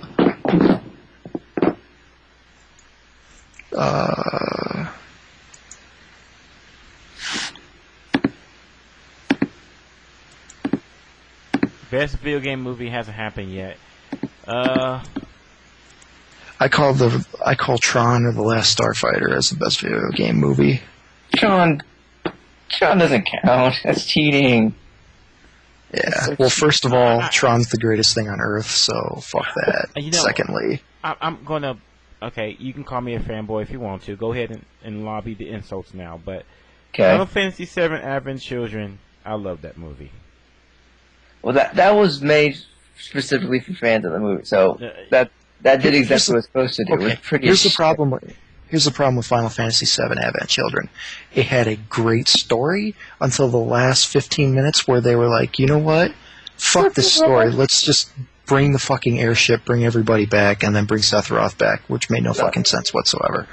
I mean, seriously, it was like an hour and 10 minutes of really solid introductory story and things coming out, and then they just said, you know what, fuck it. Let's just bring fan service everything the last 15, 20 minutes. But you know what? I mean, Oh, and by the way, the guy who did Mortal Kombat Rebirth is Kevin Tatrion. He did the movie Fame. Wow, the last reference to Fame, I think, was American Dad. I think Roger was talking about Fame. Fame had movies, Kelsey Grammer in it. Okay. Yeah. By the way, I just wanted to say that if you have not seen Final Fantasy Advent Children, you know what? I can tell you the Fortune Pacific part. When Tifa puts on her glove, hit play. And then when she gets beat with one punch, hit stop. That's the end of the good part. Yeah. Also, they made the two. Who are those two characters that always got their ass whooped in Final Fantasy VII because they were chasing? Yeah. They made those two look like total badasses throughout that entire movie. Completely blew my mind. Like, oh, we're gonna blow some shit up now. Sweet. Fantastic. Because like their whole characters bit was that they're very good fighters, but kind of like the Krillin bit in Dragon Ball against everyone else. Like they're very good in reality, but in this world, now keep in mind, Krillin in Dragon Ball was really fucking strong. I mean, in Dragon Ball, Tien and Chaozu were considered major villains. Yamcha was considered a major villain. Piccolo was a major villain. Yeah, and Krillin is considered the world's strongest human. By the way, I have to pull out a bit FU to Square Enix because you know what? It's 4 years later. After watching that trailer of Final Fantasy VII on PS3, you know what? That was a tech demo. You have no proof. You know what? I don't need no freaking proof. All right. I'm just gonna say this right now. Fuck Final Fantasy VII. Seriously, fuck that game. It's not as great as everybody thinks it is. Final Fantasy VI is the definitive Final Fantasy game. If anybody disagrees with you, they're just fucking 12-year-olds who got a PlayStation first, and that's why they think, oh, you were 13. That makes all the fucking sense in the world. You never experienced Final Fantasy VI in its original incantation. No offense, Ben, but that's the truth. Final Fantasy VII is not nearly as good as anything. It's like the 8th or 9th greatest thing that Square made. I'll argue that Final Fantasy IX is a better game than Final Fantasy VII, and a lot of people fucking hate that game. Final Fantasy X too. I will fucking kill you for saying that. No, my favorite my favorite Square game isn't Final Fantasy VII. My favorite Square game is Secret of Mana. Secret of Mana is number 2 behind 6. 3 is Chrono Trigger. Secret of Evermore I consider number 4. 5 would be Final Fantasy 4. 6 would be Final Fantasy 5. 7 would be Final Fantasy 9. And then I would say 8. 8 would be Final Fantasy 7. Super Mario RPG is so damn underrated. You know what? You see, I consider Mario RPG more along the lines of a Nintendo game that Square just did, rather than a Square game itself. Because if we really count Super Mario RPG, that goes first, and everything else slides down one. Yeah, you might get shot, man. I just lost 10 viewers when you said that, though. No, it's not. Those Secret of Mana. Adventure for Game Boy. Oh fuck. Yeah, fuck that. Who said that, man? For the record, Area Ice is a very good game, but it's not a Square game. It's Square's version of a Treasure game. And Treasure is the definitive shooter. Oh my god, there's so much shit on the screen. What the hell am I supposed to do? You're thinking of Einhander. Was the fighter with Final Fantasy characters. Oh, that's right. Yeah. That game sucked. That game was so much ass. Like, it had like a bunch of mini games that were fun. Had that stupid ass quest mode. It was fun, but the game was bad. The fact that you had to try and get like the good, to try and get the good ending with the guy that had a rocket launcher knee. By the way, who the fuck designs a rocket launcher knee? Yeah, that guy. Seriously. It's flying with a rocket launcher knee. It's the best fucking idea ever. And then you know what? The stereotypes like the wolf lady, all that crap. And then it's like, oh fuck, this game will not sell. If you want to go old school, if you want to go old school, then I can't believe that game was an arcade game, dude. Crystallis on NES. If you want to go old school, something that's better than Zelda, and I'm a Zelda fan, you have to play Crystallis on NES. Okay, first of all, fuck you. Secondly, Zelda 3 is the best Zelda, the best adventure game, period. A Link to the Past is the definitive adventure game. Anybody, there is nothing better before, after, or ever again. There is no way you can ever say that Crystallis was anywhere near. Star Tropics blew Crystallis away. I'm going to strangle you. I said the NES. I did not. I said. Let's defuse the situation by saying hi to Ski Sonic, who did get top 8 in Tatsunoko vs. Capcom in EVO. Hey, Ski, what's up, buddy? By the way, you're right. Zelda 3 is the pinnacle of the. You know what? I remember when I first got that game, when I went out in the thunderstorm, I'm like, oh man. I actually think that was the first time I've actually came. You know, you would think that the first time is when you masturbate or something like that. No, actually, when I went out there in the thunderstorm, I'm like, yeah, I mean, my mom was wondering what was wrong with me and why I was so cross-eyed. I'm like, well, you know, couldn't tell her what was going on. But anyway. You know what? Shout-outs to Nintendo for making the best games that we ever have played, and that everybody else just copies what they do. I don't give a fuck what anybody says. There's a lot of good all of my great memories on the Super Nintendo, A Link to the Past, Super Mario World, Super Metroid. You know, Pilot Wings. I'll go as far as to say, like, in the 64 gender, the 64 era, Blast Corps. Blast Corps was underrated as hell. Body Harvest, all of you guys probably played Body Harvest's next version, which was Grand Theft Auto 3. I mean, Body Harvest was the engine that Grand Theft Auto 3 was based on. So, and of course, GoldenEye, the true first-person console shooter that really was good. In retrospect, it wasn't that great, but it's still pretty fun to play every now and then. Nothing's better than Pistols in the Archives, I'm telling you. Oh, no. All the tales in comparison to MC Kids for the Nintendo. I am face palming right now. If we had video chat, I would show you. You can walk up. I'm shutting off the stream because no one did not mention Mario Kart, and really, that is a travesty. Yes, that is an incredible travesty. There there is not. There's two racing games. There's Mario Kart, and there's Gran Turismo. I argue that Forza is better than Gran Turismo. Wait a minute. Anyone remembers like F-Zero? What the fuck? F-Zero for GameCube, dude. F-Zero is really good, and so is Wipeout. But I think Mario Kart goes when you go arcade and sim.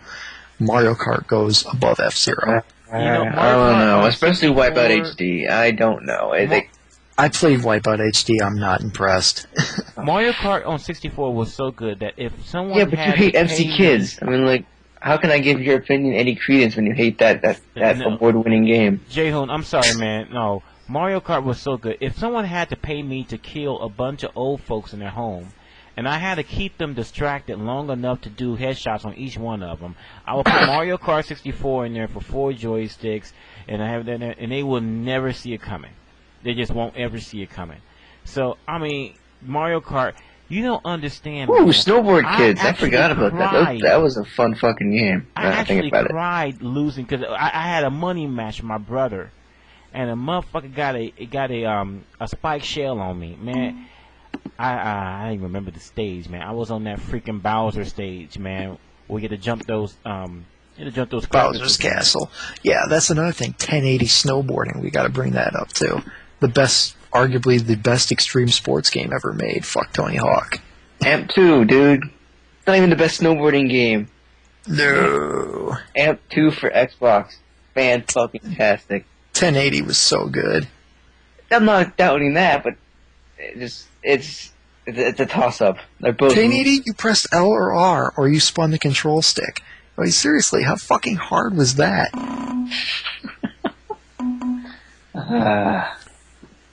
I like in Super Metroid when there's all of the bosses, they always give you the NES version of the boss first, and then you see the true version next. You know, like when you fight Kraid, you're like, oh, cool. And then you go to the next room. No one said Excitebike, because Excitebike had one version, and I'm not counting the 64 version. We could play fucking soccer. The WiiWare version of Excitebike is actually really fucking awesome. I'm not counting that one either. It ruins my argument by having another good version of the game, so it's gotta be just... Fair enough. And you've also forgot Excitebots as well, so... Oh, the trick racing one? Okay, yeah. I did forget about that. And Excite Truck, but that one kind of sucks, so I won't. I'll use that one. That one lives. There's so many good games on the Wii. I don't give a shit what anybody says. Oh, they're freaking everywhere. Like SSF4 was so much fun. No joke. The reason why people hate on the Wii is because everyone has it. Yeah, I guess that's the best way to say it. I mean, there's you got games like Muramasa. I was playing Monster Hunter Tri. Actually, I was earlier all this weekend. I was playing Stream Monster Hunter, but nonetheless. Oh my god, you wouldn't believe how many people had banned over this past weekend. It's so fucking stupid. But I would have just banned everyone and like sat there by myself. I thought about it. I thought about it for like 10 minutes. I was like, what's up, guys? Every time I muted stream chat, I was like, I could just hit one button right now. The problem with the Wii was leaving it plugged in unused for 6 to 12 months. I'm like, damn. That's pretty bad. Let me ask you guys a question. If Street Fighter 4 was on the Wii, will you think it made any difference? No. For no. UBC?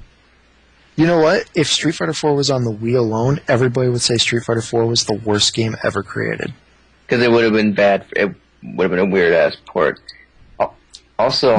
No. If they could port it for the iPad, the iPhone, they could port it for the Wii without a problem. I think so. It just would have been... It would have threw people out for a bit for, like, the biggest... No, not the biggest... Because biggest fighting game if you look at TVC and the arguments at TVC, it all derives that they don't want to play on the quote-unquote gay-ass Wii. Yeah, TVC was obviously a blatant supposed to be a Japanese-only location test version of the Marvel engine. Like, it's so obvious from the beginning. Like the second I saw the first screenshot, I called that a year and a half ago. Yeah, I believe we've actually spoken about this at length. It's such a good fucking... Yeah, I know. We did talk about this a while ago, but... Yeah. I mean... It's such a good fucking game. It is such a good fucking game. Hate the Giants all you want. They are so easily beatable. It's not even funny. You don't even have to be boring and do what Marn did and just like charge up blaster shot and just run around. You can use, Team Tekken. You can use Polymar if you wanted to. Like Polymar, not on point, but as soon as you tag out on a point and just use Drill Car, fucking over with, because they can't do anything to stop it. I mean, Drill Car can't be knocked out or anything like that. You could have used Impatsuman. His grabs work just fine. In fact, work better on Giants because Giants are bigger. You could do his levels 3. It could be knocked out on startup, but they still got to reach it. I mean, you could DHC into it. I mean, there's so many different ways to beat Giants. It's not even funny, but people don't want to deal with it. I have to say that I don't like TVC because I've never played it, so I don't like it. Because you never played it, you don't like it? Correct. Is that what you just said? Correct. Hit him. I should slap you. Hit him.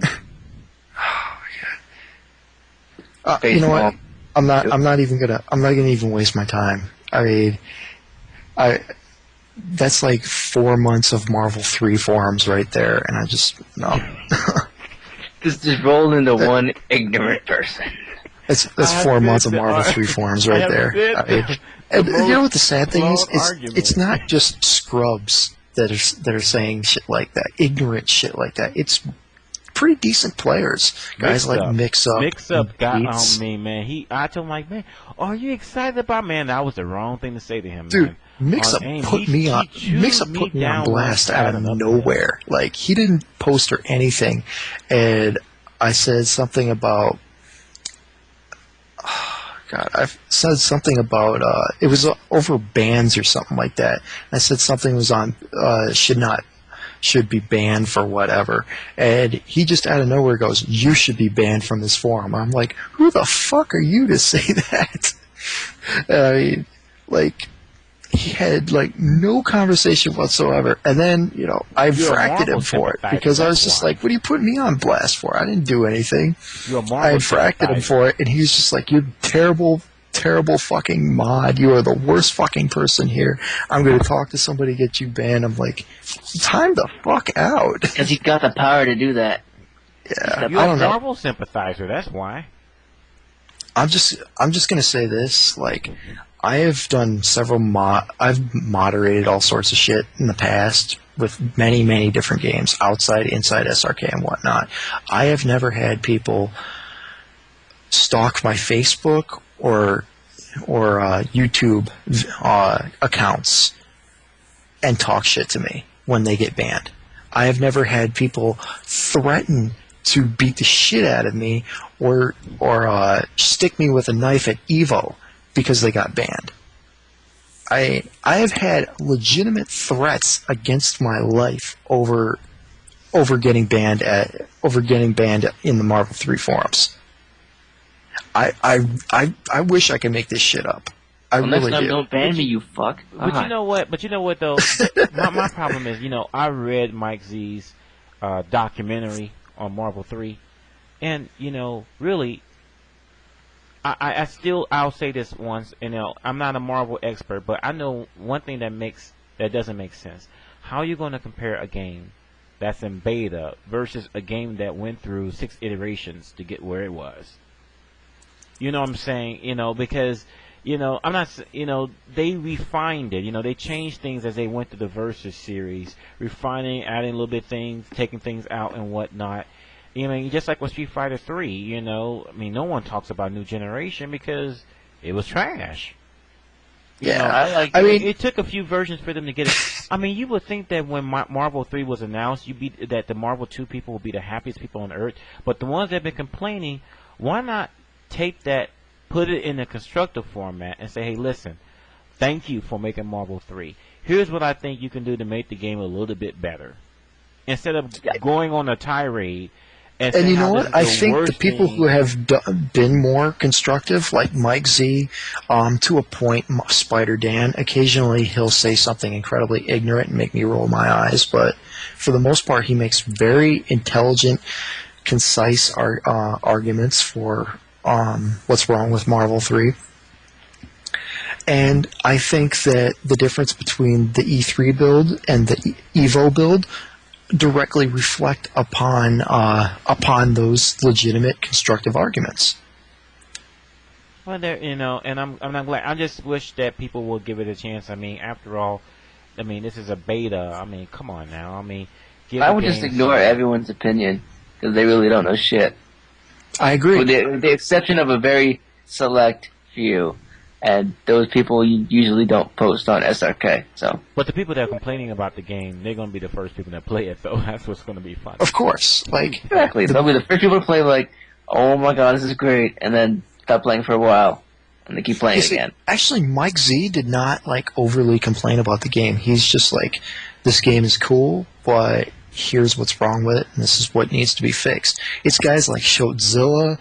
I'm putting them on blast right now. Shotzilla, Beats, Nidhogger, Mix Up, Black Jesus. What the fuck are these people? Wait a minute. These people should be banned for having the handles that they have. Oh, definitely. I mean, these guys are just random fucking people. Now, somebody told me that Shotzilla is a really good player, Strider player from Florida. I've never fucking heard of him, and I've been in the game since '97. So what the fuck are you trying to tell me shit? The age card now. I see how it is. How can you take someone whose name is Nuthugger seriously? No. This is not shoutouts. This is Scrubs on blast right now. No. And I'm not gonna sit here and say that I'm a top player by any means. I'm not even Keats level when it comes to my overall skill for gaming. But I understand shit, and I've been around for quite some time, and I remember people bitching about how Street Fighter 4 was gonna be fucking awful coming from the Third Strike people. I heard how New Generation was going to be fucking awful from the ST people. I heard the Marvel 2 was going to be fucking awful because of Marvel 1. Yeah, but now that's the thing, though. People have a short memory. I remember what about Marvel CBS 2 what did you say about that? But when Marvel 2 came out, when people found out that the attack buttons were shorter from 6 to 4, they nearly rioted. Then they found out that their favorite characters, Strider and Gambit, and they were all nerfed. Chun-Li, all nerfed. Then the game really became a POS. Strider got hella nerfed, didn't he? He got screwed. He got screwed, didn't he? It's terrible. Totally unusable. Clockwork says hi. Yeah, the guy who just got third place in EVO said he's very confused as to your current opinion. Because it's interesting though, because when I was talking to Mix Up, he's like, I expected him to put in, keep what made Marvel so good. I'm like, okay, DACs are in, snapbacks are in. The two major staples that really separated MVC2 from its predecessors are in the game. So, what I'm saying is that you're expecting MVC 2.5. This is MVC 3. Even though that New Generation sucks, but we expected a big change. We didn't expect, Super Street Fighter 2 Turbo 0.44.5. You have to move forward. You have to move forward. If you don't move forward, then we will never have Marvel 2. We would just be stuck on Marvel 1. And then move forward from there, we'd be stuck on the Marvel vs. Street Fighter. And then, you got to always move forward. Yeah, exactly. Like, Marvel 2 was, as Tenshi's saying, perfect accident. That game clearly did not have any QA whatsoever. The shit that you could get away with that game does not make any logical sense. And most of this stuff is just because they were too lazy to add animations into it. It did after 10 years of playing it, you figured out why it was that way. But at the same time, a lot of this shit was really fucking dumb. Because people depending Marvel. Like I was talking, how fun is it for you to lose because your incoming character lands on an unblockable laser? I mean, how is that fun? I mean, how do you do a block string into a... I mean, how would you allow a block string into a guard crush? Seriously. Like, I mean, that to me is just like, especially in a Marvel game where you could just sit there and block strings can be like 30 minutes and all of a sudden, boom, guard crush, and all of a sudden you're into it again. That doesn't make any sense. But with Marvel 3, you still have the shit that made Marvel 2 fun, though. You have fly, unfly. You have triangle dashing and wave dashing. You have snapbacks. You don't have the bullshit double snapback where you get the free ability to knock a guy, knock one of the characters out. I mean, that shit's dumb. FYI. That shit's dumb. Like, yeah, seriously, it's like what, quarter circle back and assist twice when you time it right, and that's a free kill. What kind of bullshit is that? I mean, seriously. Everything, in my opinion, between the EVO build and the E3 build, everything that made Marvel 2 fun and unique and not total bullshit, but kind of total bullshit, is in Marvel 3. It's just the shit that didn't make any sense. Can I also address one other thing? Someone was complaining about this earlier, and I heard this complaining before. This is regarding Street Fighter 4. They go, the tech throw window, the window the tech throw is too big. I'm like, okay, so if it's too big, that means that in high-level play, all throws are teched because you can see it coming a mile away, right? Yeah. GamerBee disagrees. Blink. I'm waiting for the I'm waiting for the reply to that because I don't understand. You know, we just talked about earlier about these knee-jerk reactions to the game, but you know, I just want the people out there that are listening to this that had those knee-jerk reactions. Remember, just 2 years ago, you had nothing to look forward to if you were a Capcom fighting fan. Exactly, like you saw the same games that you saw for 8 straight EVOs. Like, the same fucking games. But for Street Fighter 4, I just want to say one gripe. Balrog's jab needs to be 1 frame slower. Because that jab is so stupid sometimes. And especially if you get caught into the jab frame trap where he can do crouch jab, stand up, walk forward, crouch jab again, stand up, walk forward, and then grab, and you have to tech the grab. You're stuck in that fucking block. You can't focus that because if you block it once, you're stuck in there. You are stuck. It's a frame trap. I mean, that to me is just dumb. I mean, yeah, I'm not a high-level player by any means, but you see a lot of ROGs get by on really dumb, easy, brain-dead shit like that. I heard about the reversal. That's my gripe about Super. Anyway, go ahead. No, I was just going to say, TS was mentioning about the reversal window being too wide, but the flip side of that, wouldn't it be that, okay, so since it's easier to reverse in Street Fighter 4 versus any of its predecessors, wouldn't that mean that, you know, it'd be a lot easier to bait one? I mean, so, you know, I'm assuming that, you know, if that will be the counter to that. If, you know, reversal is so easy to do, that means some people will mash on it, and then for the thinking people, it looks like that. I think that the whole idea around Street Fighter 4 was that the game should be a lot less on execution, a lot more on thinking. And I think that they felt like that was the whole reason behind the why reversal windows and why there are shortcuts in the game.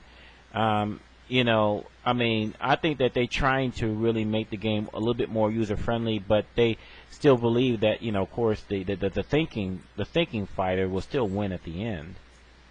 You know, so I mean, I don't really have a problem with it. In fact, I think that the shortcuts actually make the game a little bit tougher to play because, you know, I'm playing Hakan and all I want to do is that stupid roll move, and I do the 360 by accident, which I'm just scrapping the butt on the back of my head because I don't understand why that's coming out. And your point about the thinking man, GamerBee says hi. The dude was reading, and Adon does not have a clear, you know, brain dead wake up does not have clear, like, it's not like playing Ryu where you have a thousand stupid little options, you know. You have to be a smart player to play Adon. And he fucking outread everybody because he was a smarter player. But you know what? But you know, on the flip side of it, though, I have never been able to do a 360 with T-Hawk on ST. I've never been able to pull it off. Really? No. You can't ticket? I can't ticket. I could do it maybe once out of 20 tries. Yeah, pick up. You just need to, move your inputs a little faster then. I don't know. I mean, move whatever a little bit faster, but I can do it but I can do it in Super 4 just fine. Well, that's because the input window is so freaking large in Super 4. I mean, compared to ST, ST was so tight. Like, sometimes I can't get supers off. Sometimes I can't get supers off just right. In ST, I still screw up. The hit confirm. The hit confirm middle kick into Hadoken sometimes. Super Hadoken. I mean. Yeah. That timing's just so tight. Yeah. I mean the time. You know what? It's really interesting though because Super 4. It's really detrimental if you like playing some of the other Street Fighters because not too long ago I tried to play Alpha 2. I couldn't do a fireball. I kid you not. And Dragon Punch, I just forget about it. And it's really interesting though because it's kind of. I admire people that can like Jason Cole who can go from Super Turbo to Street Fighter 4 and still pull off or vice versa because really it's really interesting because it's really a lot harder. You forget how much harder stuff is to do in the previous games. Yeah, definitely. One gripe about Adon that I have is the fact that his Jaguar kick is reverse Dragon Punch. That is the stupidest fucking thing they could have ever done because it's so fucking annoying sometimes because if you want to pressure, you have to, you press it forward and then you've all of a sudden got to do a reverse Dragon Punch to apply that pressure. It used to be quarter circle forward in the Alpha games, and that was nice. Mm-hmm. All right, it is almost 4 in the morning. I believe it's time for me to take my leave, and since I'm hosting the call, one of you has to do it. So prepare accordingly. Okay. Thank you for Just the let heads me know. up. Have a good night, guys. Actually, we should probably just call it anyways because it is 4 a.m. It is quite late. All right. I got to get some sleep myself. So it's gonna be either Ben or David if David's still on. No, David had to go a little while ago.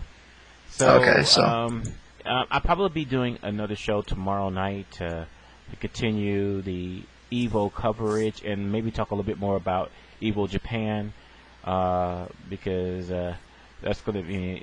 It's only a couple of months away, so we have so it's not over yet. So thank you guys for listening. This has been AlphaISM Radio. It's nice to reprise my role a little bit, but remember it's still Ski's show, and of course, I'm sure that Ski got a lot to talk about too when he gets back. So, thank you guys for joining us, and take it easy. Have a great night. I'll talk to you later. Have a good morning now. Have a good morning, guys. It's still nighttime, smart ass. Whatever. Good night, everybody.